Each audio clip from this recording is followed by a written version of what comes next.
Okay, y'all. I got the wedding. I have to leave in a half hour.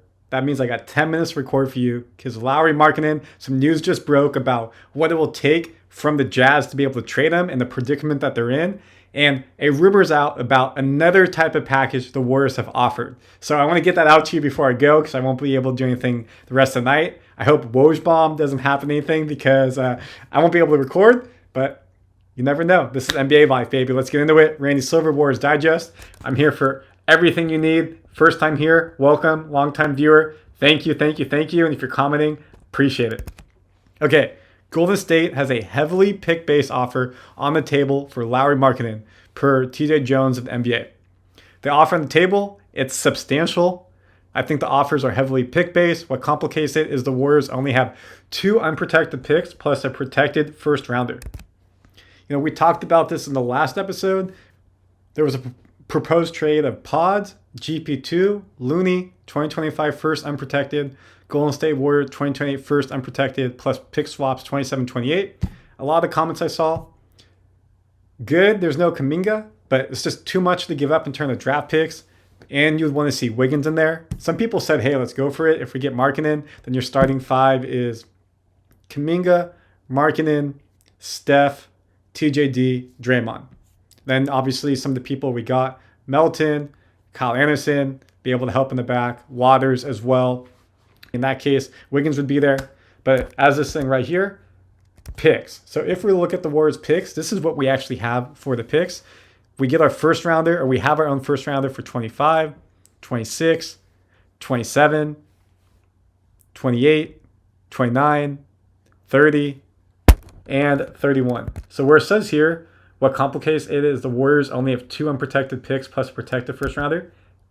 I'm not sure. I just looked that up. So something is a bit off. I'm not sure what it is. I'm going to try to do some research. But just know, again, it comes down to whether the Jazz want. Do they want to win now? No, it does not feel like that. They're trying to build for the future. That's why they have all the draft picks from the Gobert trade, from the Mitchell trade.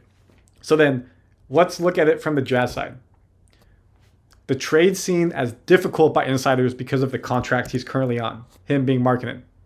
More than one rival team has shared that the observation that it would be difficult for the Jazz to trade him in the short term, even if they wanted to. NBA insider Mark Stein. And we love Mark Stein. We respect him.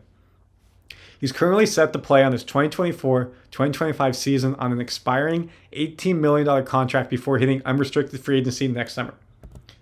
Remember that. $18 million contract. It obviously complicates the Jazz efforts to get a trade package in return for Markkanen on the level of Brooklyn's haul from Mikal Bridges, where Markkanen is not under team control for more than a season and when his salary is relatively low. They have a much better chance to command a Bridges-style offer filled with future draft picks like New York agreed to furnish the Nets if he's signed to an extension. So basically, long story short, what's that saying? If he's only signed for 1 year, it's hard to get 4 or 5 first rounders, maybe even 3, because what if he doesn't want to play in the Bay, Sacramento, Miami, Minnesota, wherever he may go?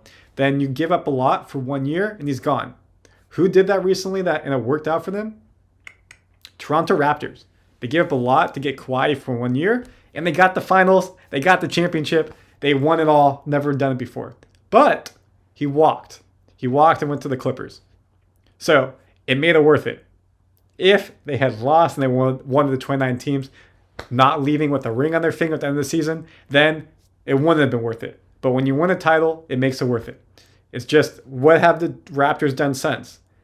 Really nothing. They tried to stay up there. They were a middling team, and now they're building it down to break it back up. So it really can put you behind if you go for it. You get a title, it makes it worth it. If you don't, it hurts. In addition to Bojan Bogdanovic, the Nets received a haul of draft capital in the Bridges trade, including 5 total first-round picks, 4 unprotected, 1 top 4 protected, a unprotected pick swap, and a second-round pick. Per Hoops Hype, the league-wide belief is that the Jazz would only consider moving Markkanen for a sizable trade package similar to what the Knicks gave up. So 4 first-rounders, 4 first-rounders, 5 first-rounders overall. However, Bridges is currently signed on more than 2 more seasons and an average of $24 million per year. Markkanen does not have that same. 1 year, $18 million. NBA restrictions limit his extension to a salary worth about $27 million, So the Jazz would need to renegotiate his deal before extending him. The negotiation window opens August 6th for an extension that could reach 4 years, $113 million. Crazy. For his production to provide 20 points a game, plays around 50, 60 games. I've seen that as a concern, but to only get $27 million a year, rough. Now, this is why I said this could draw out. There's absolutely no reason for the Jazz to then try to trade him before, what was that date? August, where is it? August 6th. August 6th. Right now it's July 5th. So we may have this for a month. Honestly, this may go into training camp, may go all the way in to trade deadline. So around August 6th, expect Markkanen to see what happens with the extension. If they trade him before, do they get the haul? Maybe a team like the Spurs, the Warriors, they say, you know what, we can't take the chance of not getting him. We just give more and more, and the Jazz are holding out. But if that's really true, that they got to wait to the extension, which Mark Stein, I believe, then yes, that means that this is going to be drawn out. The Warriors, Kings, Spurs, T-Wolves, and Pelicans all have expressed interest in Markkanen. Heat as well. But again, the official reported earlier this week that Utah prefers to keep Lauri and renegotiate and extend him. They can't do that, though, until August 6th. Utah holds a stockpile of first-round picks in the next few drafts.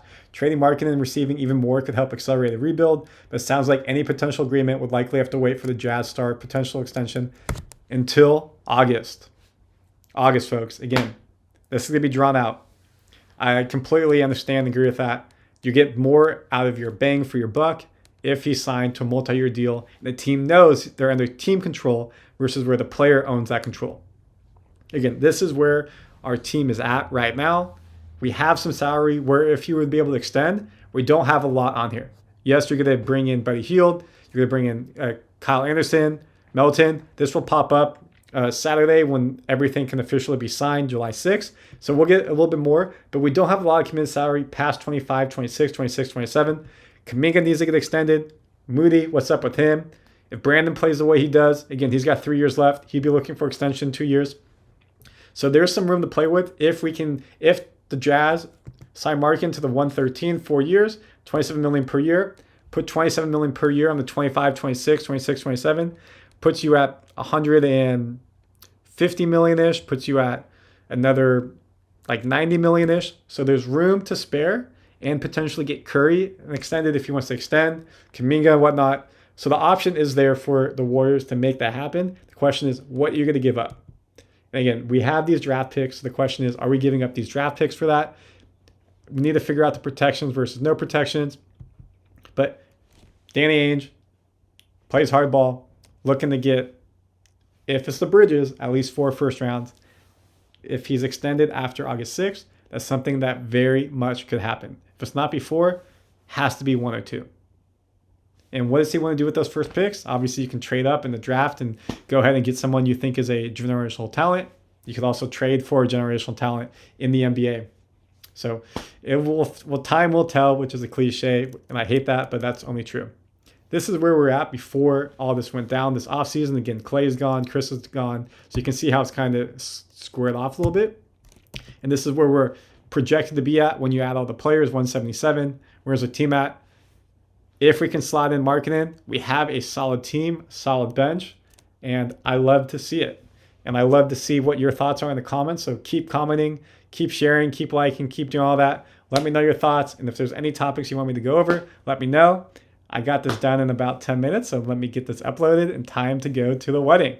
See y'all soon.